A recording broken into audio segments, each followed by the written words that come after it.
তোমাকে বৃষ্টি পড়লেই আরো বেশি করে মনে পড়ে। টুপটাপ শব্দ হলে মনে হয় এই বুঝি তুমি এলে।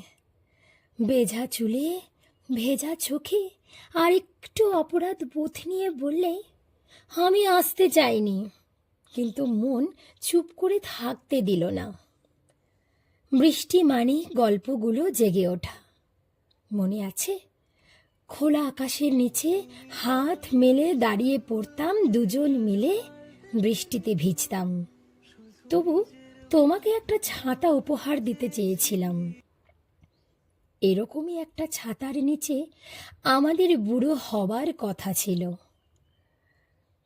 তোমার চলে যাওয়াটা যেন একটা বর্ষার অসমাপ্ত গল্প হয়েই থেকে গেল।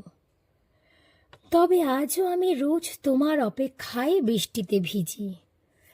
পাছে তুমি আমাকে বকা দিয়ে বলো, ঠান্ডা লেগে যাবে, কাছে টেনে এনে মাথাটা মুছিয়ে দেবে।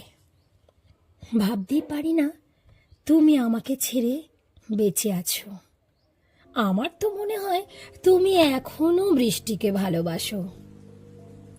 আর এই ভালোবাসার টানে কোনো একদিন হয়তো আবার তুমি এই বৃষ্টির দিনেই আমার কাছেই ফিরে আসবে। এই বৃষ্টিই তো সাক্ষী ছিল তোমাকে আমার সব থেকে কাছে টানার।